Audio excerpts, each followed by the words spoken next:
Enrique Zuleta Puseiro, ¿cómo le va? Buen día, ¿cómo está usted?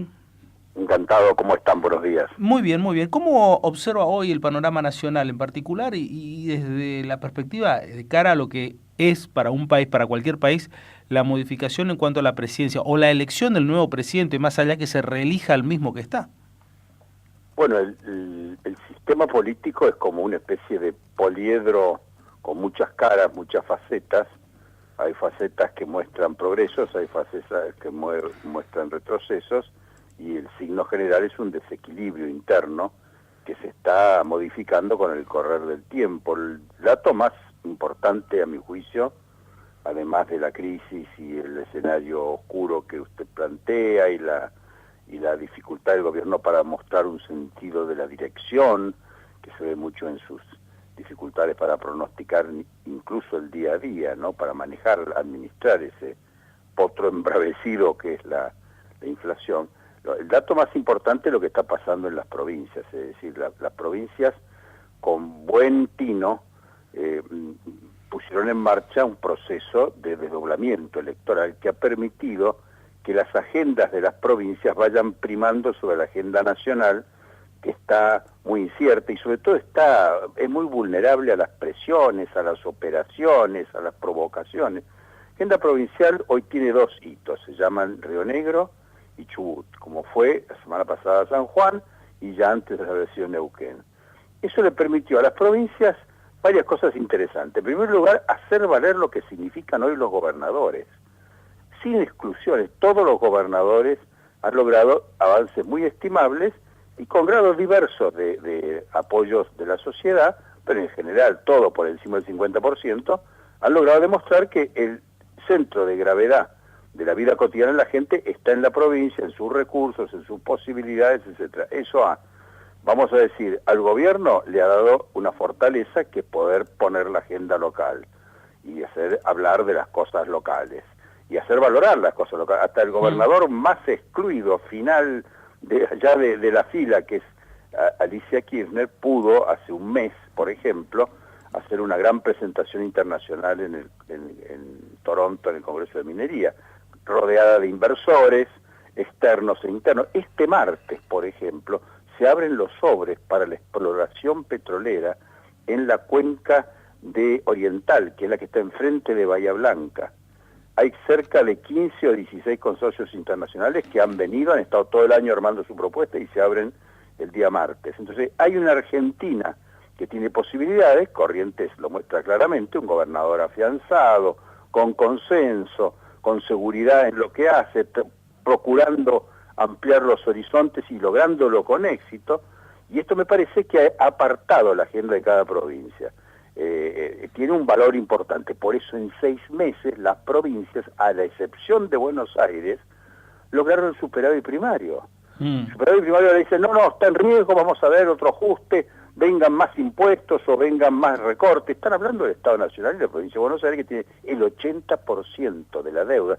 Tienen endeudado el 70% del producto y además el 80% está en dólares, porque ha seguido la política nacional, que es una política de endeudamiento, vamos a decir, fuera de toda razón, porque la verdad que endeudarse en dólares es lo que ha sido tremendo, pero lo ha devorado el corto plazo, las ilusiones no cumplidas, los proyectos no consumados, las ideas que no sirvieron, la sequía, llovió, no llovió, en fin, esa idea de la política, vamos a decir, dependiendo del azar y de las circunstancias y de factores externos. O sea, la provincia, primer dato central, las provincias avanzando, afirmándose. Son como realidades bastante diferentes a la de un gobierno nacional que, bueno, ha fracasado en casi todos los capítulos de su gestión, porque la cuestión económica ha sido central, pero bueno, hay otros aspectos que no han podido acompañar, porque uno puede tener una gran política estratégica en materia energética, educativa, de la salud, del desarrollo territorial, de la lucha contra la pobreza, si tiene un agujero del tamaño que sufre hoy el gobierno nacional. Claro. A mí me parece que hay factores progresivos, factores regresivos, y las incertidumbres se están limitando exclusivamente a la organización de las fuerzas políticas. Si usted pregunta por las PASO, son ahora en agosto, ya, Claro. ¿no es cierto? No la va a ver en ningún diario ni ninguna canal de televisión. Si uno saca el dato de las pasos, inmediatamente todos lo excluyen porque molesta. ¿Por qué molesta? Y bueno, porque ahí hay 3 espacios. Hoy Cambiemos tiene el 29%, el Frente Patriótico tiene el 28%, y el Frente, vamos a decir, federal, que no puede decirse que sea un peronismo, porque está también interesado en ese frente también sectores del radicalismo y sectores del socialismo y de lo que podríamos llamar lo que fue el votante socialdemócrata, que eso tiene 22%. Es decir, ya hay 3 fuerzas políticas, quiere decir que hay un balotaje sano. Si usted pregunta por candidatos, sí, ahí usted tiene Cristina y Macri, con una leve ventaja de Macri, pero los dos 30 o 32%, según las encuestas, 31, nosotros tenemos menos, pero igual es lo mismo, son 2-3 puntos diferentes, depende cómo pregunte usted. Allí los tiene empatando, vamos a decir, y bastante más abajo, Massa, que podría tener 12, y si no fuera Massa y fuera la Baña tendría el 17, pero no logra, vamos a decir, en la puja de candidatos, la misma nitidez que en la puja de los espacios políticos. Entonces, esto quiere decir un país que está buscando una fórmula que lo exprese políticamente, pero donde los presidentes no son importantes, porque el presidente es débil y el que viene será muchísimo más débil, el que sea, porque habrá triunfado después de un balotaje, en el balotaje se habrá conformado un Congreso muy abierto, muy plural, muy, vamos a decir, variopinto, y entonces eso pronostica un país de equilibrios móviles, una especie de presidencialismo débil, atenuado por la negociación permanente, y después la agenda que viene, que es una agenda tremenda, ¿no? Porque probablemente sean 57.000, 60.000 millones de deuda que hay que pagar o renovar. Yo creo que si es la oposición no va a renovar nada, simplemente va a investigar la existencia y legitimidad de la deuda, estas tasas de interés, quién ganó, quién perdió, y podemos tener un proceso como el que tuvimos en el 2003. Puede pasar eso. No creo que haya ningún candidato de oposición que vaya a aceptar al libro cerrado en la política del Banco Central y de la Secretaría de Hacienda y los acuerdos con el fondo. El fondo mismo tendrá que recular y reconsiderar esta receta, porque si hubiera triunfado no cabrá la menor duda de que la historia los absolverá. Pero si esa política no triunfa, y lo que hay es una situación de quiebra porque la inseguridad política incide sobre la seguridad económica, entonces tenemos que esperar un horizonte tan incierto como el que usted plantea. Ahora, Enrique, cuando usted plantea el hecho de los números y da la paridad que tiene hoy la técnica de las encuestas entre Cristina y Macri, y después un escalón más abajo, lo que son los candidatos Massa y Labaña, ahí se entiende el porqué, el énfasis del sector del peronismo del decir, tenemos que ir a unas PASO, las cuales estemos todos, ¿para qué? Para buscar la unidad a través de los hechos de las urnas, porque esa unidad le daría un plafón superior al de Macri. No, todos sospechan, yo creo que desde Macri para abajo todos, hay que ver hoy lo de Durón Barba, por ejemplo, varias páginas en Perfil que le hace esos reportajes con Tevecchia en directo, ha cambiado el diagnóstico de Durón Barba. Entonces no hay una posibilidad de que el optimismo a rajatabla arrastre a nadie, porque la gente es escéptica, porque tiene buena información, porque esta cosa la vivió varias veces. Fíjese que la política económica, hemos hablado de esto, en el 2016, cuando Macri tenía un 70% de apoyo y expectativas hacia el futuro, la política económica no pasaba el 20%. Nunca pasó el 20%. ¿Y por qué tenía eso? Y porque la gente ve en la política económica los mismos hombres, las mismas personas, los mismos argumentos, los mismos bonos, los mismos, vamos a decir, negocios dando vuelta, el carry trade, la bicicleta, secar la plaza para que lo comprenda. ¿Cuántas veces se escuchó desde Martínez II para acá? 4 veces por lo menos, de un modo muy neto. Y siempre terminó. Entonces la gente tenía y tiene bastante introyectado, bastante incorporado, una idea escéptica sobre esa visión monetarista de la inflación. Sabe que la inflación es más bien el reflejo de procesos muy complejos, que no son solo monetarios y que tienen que ver con los desequilibrios de la economía, las desigualdades regionales, los problemas de productividad, las relaciones laborales centrales en todo esto, la cuestión del sistema tributario, sistema que, fíjese que el 70% de la renta del campo en la provincia de Buenos Aires la está llevando el Estado. Hay una información muy interesante hoy difundida en los diarios. Entonces quiere decir que, bueno, ese sistema que mira hacia la especulación y no mira hacia la producción, indudablemente tiene otro espejo, que es el de la provincia, donde hay producción, donde la gente tiene gobernadores sub 60, sub 50, gente más joven, que no tienen hipotecas, no tienen compromiso, no les importa realmente lo que pasa a nivel nacional, aprecian muchísimos aspectos de la política del gobierno Macri. Para muchos gobernadores, para una gran mayoría, Macri probablemente ha sido el mejor presidente en muchísimos años, porque le ha permitido crecer, les ha permitido... ¿Lo hizo por virtud? No, lo hizo por necesidad. Claro. Cada pacto, cada ley que sacó en el Congreso le costó girones que se la llevaron no los sectores especulativos, se lo llevaron las provincias, mejoró la coparticipación. Me parece que eso hace que los gobernadores sean muy pragmáticos, aprecien sinceramente el gobierno y les gustaría que muchas de esas cosas no fueran reversibles, les teme a las corporaciones industriales, le teme a los sindicatos, de la misma manera que le teme al electorado independiente, pero por el otro lado también, porque es un gobierno que tiene poco o poquísimo que aportar, que no le ha quedado un solo saldo favorable en política social, ni en política educativa, ni en política de salud, y en aspectos tan centrales como los que había prometido la lucha contra la pobreza. Entonces, de ese juego, esa suma algebraica de más es y menos, todos quieren un cambio. Sí. Ahora, ese cambio tendrá un candidato presidencial. Yo no voy a decir que es lo de menos, porque el país está cambiando y está valorando esos cambios, pero quiero decir que probablemente no sea el aspecto más importante. El país funciona, va a seguir funcionando, y ustedes lo saben, aunque los argentinos de a pie sigamos siendo como siempre los que pagamos la factura. Obviamente. Ahora, los gobernadores muy bien, todos le aplauden como es el poder, pero a la hora de votar se separaron del presidente.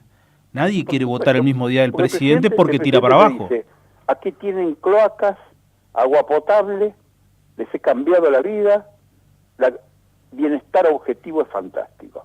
El presidente le dice, mire, yo quiero también otras cosas. Primero, lo voté para que hiciera agua y cloaca, ya las hizo. ¿Qué pretende? ¿Que lo vote de nuevo por eso? Ese es un argumento que muchos piensan en la política, se indignan y creen que es cínico, pero es verdad. Es decir, mire, no me venga con lo que hizo porque yo ya lo voté para que lo hiciera. Ahora dígame qué va a hacer. ¿Y sabe qué? Acá tiene mis necesidades, que no pasan por la infraestructura, ni por los low cost, ni las cosas que usted me promete. Pasan por la educación de mis hijos, pasan por los medicamentos de mis padres, pasan por el miedo que he vuelto a tener en perder el trabajo, la certidumbre de que si lo pierdo no lo voy a poder recuperar, por lo menos en la calidad de lo que tengo. Pasa porque un 32% sufre de la pobreza, pero la indigencia es el dato central de la vida urbana de nuestra sociedad. Entonces, pide cosas la gente que tienen que ver con cosas que ve alrededor. La inflación en el Paraguay no llega al 2% este año pasado. No digo nada Uruguay. Por ejemplo, en lucha contra la pobreza del 2007 para acá, partimos todos con un 30% de pobreza. Hoy nosotros seguimos con ese 30% y ellos están todos alrededor del 6-7% de pobreza. Triunfaron todos los países. No hay ningún país que no haya logrado derrotar la inflación en América Latina. No hay ningún país que haya luchado con éxito contra la pobreza, contra la exclusión, que no haya mejorado su educación y no haya mejorado su sistema de salud. Entonces, la verdad de las cosas es muy difícil, salvo el argumento de la herencia recibida y mirá que vienen de nuevo y que llega Cristina, pero como Cristina no es candidata ni va a ser candidata, se lo vengo diciendo hace tiempo, porque lo que importa no es tanto quién es el candidato, sino los procesos que se están desarrollando. Y yo creo que soy muy optimista sobre el futuro porque veo afianzarse en ciudades, en provincias, una nueva generación de dirigentes, una conciencia muy desarrollada sobre la primacía de la producción sobre la especulación y varias cosas que hacen que nunca tantos argentinos estemos tan de acuerdo en tantas cosas. Enrique, no veo la grieta está en los dirigentes, por supuesto, obviamente. La gente. Y que lo utilizan para lo que ellos entienden un mejor rédito. Pero Enrique, ¿cambia en algo el vicepresidente? Digo, porque los radicales parecen desesperados por pugnar por un vicepresidente de la nación. El radicalismo no desgraciadamente, ha crecido y se ha afianzado y ha mejorado allí donde gobierna, donde hay gestión, el radicalismo de la gestión. El radicalismo de la gestión son gobernadores, exgobernadores, intendentes, todos ellos conformaron Cambiemos. Otro radicalismo, que está también en todas las provincias, pero especialmente en la provincia de Buenos Aires, donde este radicalismo que siempre gobernó es oposición. Por supuesto acompaña por un lado Daniel Salvador como gran vicegobernador a Vidal y ha hecho lo que ha podido, pero en fin, los resultados no lo ayudan. Pero el otro radicalismo, Ricardo Alfonsín, Federico Storani, Juan Manuel Casella y una larga serie de dirigentes cuestionan esto. No son radicales de gestión, no se caracterizan por haber gestionado, vamos a decir, quiere decir gobernado ciudades, pueblos, provincias. Bueno, entonces este radicalismo presiona al otro radicalismo queriendo participación. El otro radicalismo tampoco quiere salir pagando las facturas del desastre de la economía macrista. Quieren tomar distancias. Me parece que esta voracidad por tener la vicepresidencia tiene muchísimo que ver con tener un lugar y poder explicarle a los militantes y a los afiliados que tiene sentido lo que se está haciendo porque somos parte de un proceso. Ahora, no vaya a creer que esto tiene muchos candidatos. Poneme un candidato. Y bueno, lo ponen a Lustó, que no es radical, que fue ministro de Cristina Kirchner, que podría ser hoy candidato con Rodríguez Larreta en la ciudad, o podría ser vice de Vidal o de Macri en otra combinación. Es una figura que los radicales reconozcan como propia. O te va a traer a Pratgay, que es idéntica a la situación, o te va a traer a el vicegobernador Cornejo, el gobernador Cornejo que no tiene hoy lugar. Ya lo vimos Kirchner Cobos. Hay otros gobernadores que no están considerados y podrían aportar, sin lugar a duda, el caso del gobernador de Corrientes Central, pues un hombre joven, exitoso, que pone en marcha las cosas, tendría un sentido porque sería una apuesta al radicalismo de gestión y de futuro y representativo de otra generación política. Eso podría ser interesante. El gobernador de Jujuy ya fue candidato presidencial, es una figura distinta, más ríspida, se ha enfrentado mucho a la sociedad en general, el caso de la política, vamos a decir, frente a Milagro Sala lo ha dejado muy, muy deteriorado. Sería una pésima noticia internacional de una persona que tan cuestionada, dándole un broche, un color. Ahora, ¿agregarían votos los radicales a Cambiemos conformados? Sí, yo no creo, porque yo no conozco nadie, no veo ningún radical que indignado con Macri vote a Cristina. No lo veo. Si hay un sector que está en un antiperonismo, yo diría cerril, para mí incomprensible, porque lo inhabilita a muchos acuerdos superadores que deben estar por encima de la política actual. Si hay alguien, ese es el radical promedio. Esa gente me parece que sí, le interesa estar lo más agarrado posible, lo más adentro de Cambiemos, porque si pago la factura, quiero participar, quiero comer, quiero disfrutar de lo que significa el poder, pero no creo que sea una cuestión central. Tampoco tiene Macri otras figuras para agregar, porque hoy esto no se arregla poniendo una dama elegante, cheta de la ciudad de Buenos Aires al lado. Ese tema se acabó. Sí. Los focus group terminaron. Tiempo de Entonces política. me parece que el radicalismo sería una forma de sincerar.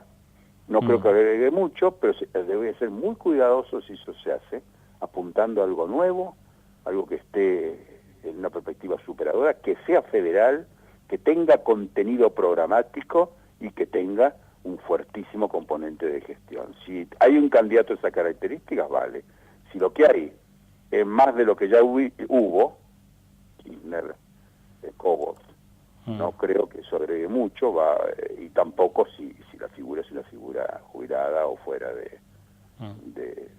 la carrera de la gestión y de la política en sí, Enrique, le mando un abrazo, gracias, muy amable como siempre. Gracias a ustedes. Enrique Zuleta Pusero y su análisis respecto de lo que está aconteciendo a nivel nacional, que hoy habrá elecciones